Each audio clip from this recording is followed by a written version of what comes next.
All right, hello everyone, guys especially. Mark here from Mark and Linda's X Adventures, right? So me and Linda, we've been traveling for a while, and I came up with a couple of travel tips I think nobody's talking about, but I think they're tips that could probably really help somebody out there. They've helped me, maybe they can help you. Okay, so I guess there's 10 of these, but the first one, and I think it's pretty important, is that you do not have to have shaving cream to shave. Let that blow your mind for a second.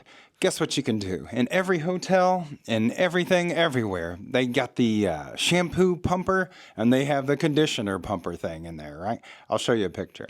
But what you can do is you just pump out some of that conditioner. It's for hair, right? You take that conditioner, you smear it all over your face, and you can shave just like it's shaving cream. So do you got to carry that big can of Barbasol? No. I would suggest not carrying that. It's a total disaster if you're trying to bring shaving cream. Just leave that stuff at home. You don't need it. All right, travel tip number 2. I found this one out the hard way. I have a pair of pants. They're from H&M. They're inexpensive, but they fit me pretty well in the United States.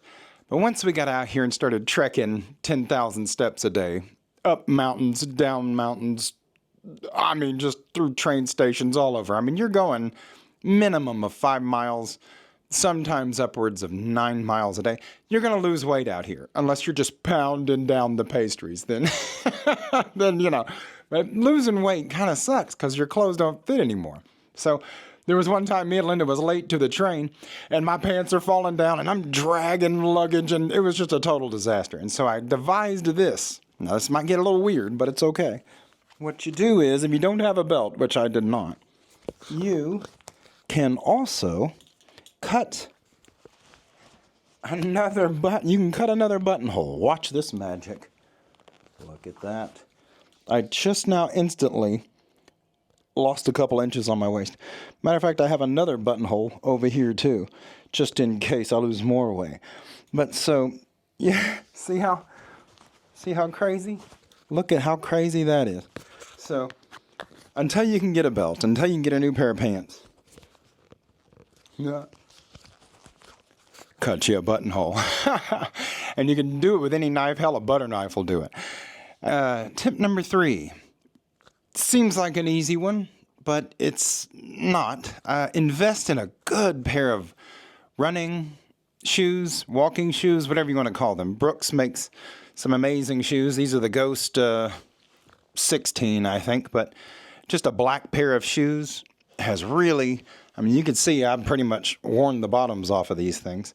There is no shortage of cobblestones and movement you're going to do out here. So I know they're like $150.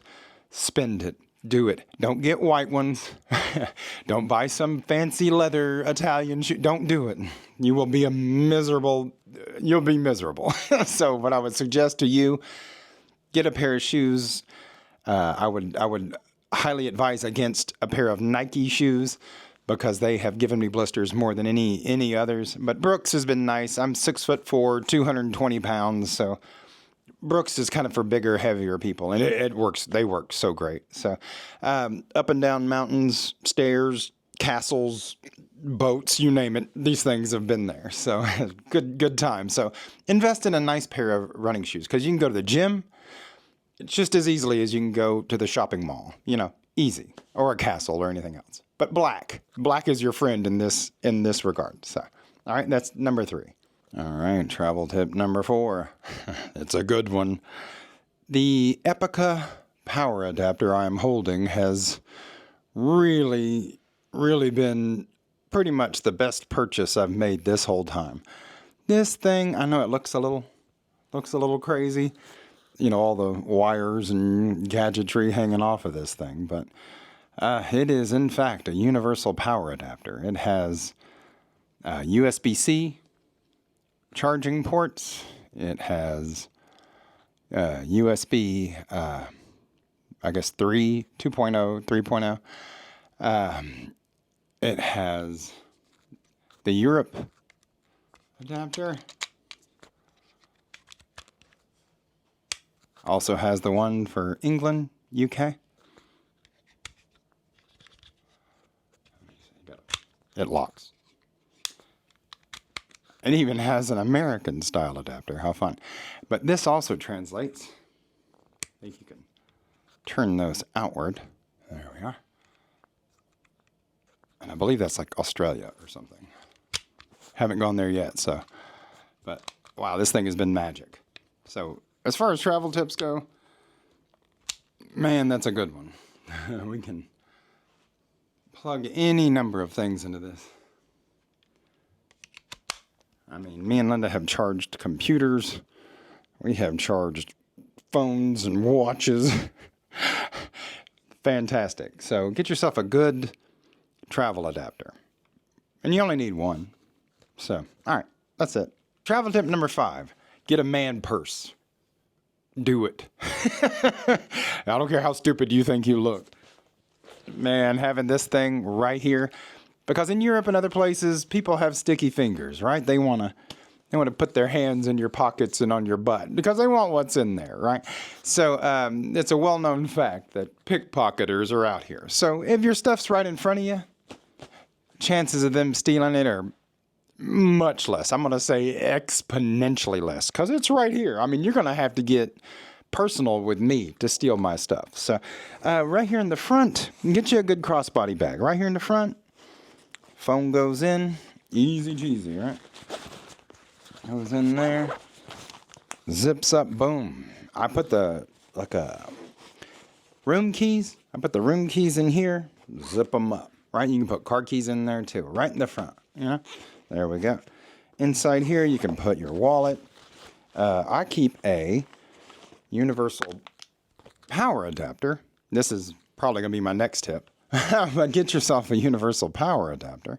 This thing will charge USB-C, iPhone, whatever. There's been plenty of times we've been out walking around and her phone would go dead and she'd be like, hey, I don't know what to do. Hey, I got you. Let's plug it in. Let's go. And this thing charges fast. I'll put a link to it also.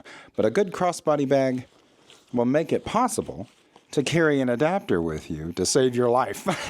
Because a lot of times out here, you're using Google Maps to get to where you need to go to. So travel tip number 5, get a crossbody bag. Travel tip number 6, get a good power adapter because really, you're going to need it. It may be the thing you use the most out here. So bag and adapter.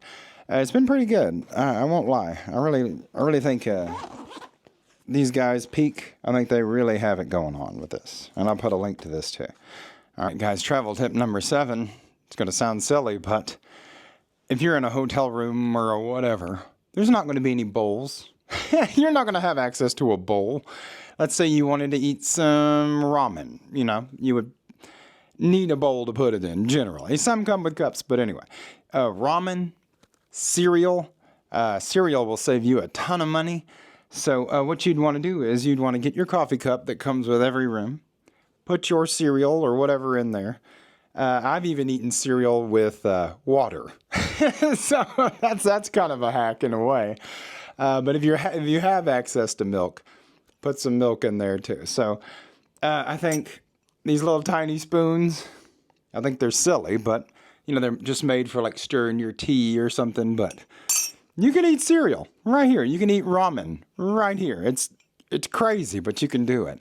Every room also comes with like a tea kettle. You know, it's for tea, but crunch up your ramen noodles, stick them in there, and pour that hot boiling water from the tea kettle. You've got ramen. How crazy, right? So you don't need a bowl. You've got a cup.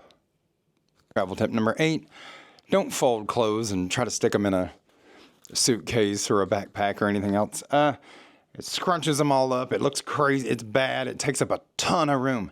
You can very easily roll clothing. I mean, look at the size of this jacket. I mean, that is a big old monster, right? But if I were to fold it, all right, fold it, and then roll it, look at me go, Alright. Oh man, what was once a big huge monster is now much more manageable. I mean, that is tons more manageable. And you can even go further by putting it in one of those vacuum bags and sitting on it, and it really crunches it tight.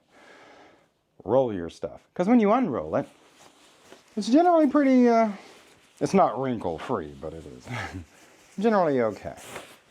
Good as new. Save space. Works great. All right, next travel tip. It's going to sound kind of common sensey, but maybe it is, maybe it isn't. This is a water bottle. If you drink the water from it, and you're around a place that actually has potable water, good, clean drinking water, I'd advise against this in Mexico or somewhere else, but if you can drink the water, drink it. You don't have to buy water all the time. You also don't have to buy those expensive metal, like aluminum reusable water things. You don't have to buy those things. You can just drink this water, turn on the cold water in your sink in your hotel or wherever. Airports have refillable water stations. Sometimes if your hotel has a gym, they have like a bottle of water you can get, like one of those big 5-gallon jug things. Just fill that sucker up. And some hotels are pretty cool. They have like a water filtration. Fill this sucker up. You do not have to spend $50, $60, $80 on some fancy reusable aluminum water jug thing. Right here, man. This is it. This is the travel hack of the century. Just keep filling this sucker up until you lose it or forget it on a train or whatever. It works out pretty great for us. Fits in the backpack, the little side thing on the backpack. Fits right in there nicely. I don't know. This has been kind of a quality thing for me. And so anyway, all right, next tip. It's the last and final tip. It's probably the best one I got. I got some pretty good tips, but yeah, that one, this next one's good. Amazon makes a thing called a Fire Stick, and they have them in 4K and everything. Why would you need an Amazon Fire Stick in a hotel room? Well, because every television you turn on in another country is not going to speak your language. Unless you want to watch The Simpsons in Czech language, which is kind of funny at first. It's sort of hilarious. We watched Laurel and Hardy in German. Hilarious. But, it gets old after a while. You want to watch your Netflix, and you don't want to log into some weird app on someone's television. So get an Amazon Fire Stick. Also download the Nord. We use Nord VPN. That way you can set your location to the United States. You can watch all of your programming. You can watch Netflix, Paramount Plus, Disney, whatever. Hulu is the only one that's kind of a a-hole about it, and I'm going to call them a-holes because they will very much say that you're using a VPN and they do not appreciate it, and I actually have canceled my service with them, so they can just do all of that themselves. But really, a Fire Stick will save you because it's kind of cute to watch other language television, but it gets old quick. So, you want to log into some weird apps on a television, you go right ahead. But I'm going to tell you that Fire Stick, you plug it in. They all have HDMI ports on the back. You plug it in, and then there's a USB power that plugs in also. So you have everything you need to watch the shows you like with your accounts, and there's really no worry about someone logging in or stealing or anything else. As long as you have that VPN going, saying you're in the United States or wherever you're from, you get to watch your local channels. You get to watch your local TV. Whatever you pay for, you get to take it with you. So we've been to all kinds of crazy countries and been able to watch our stuff. It's really great, actually. So anyway, an Amazon Fire Stick, my 10th and final travel tip for guys. All right. So anyway, I hope you've enjoyed these things. I'm Mark of Mark and Linda's X Adventures, right? So anyway, hope you have a good one and safe travels out there, guys.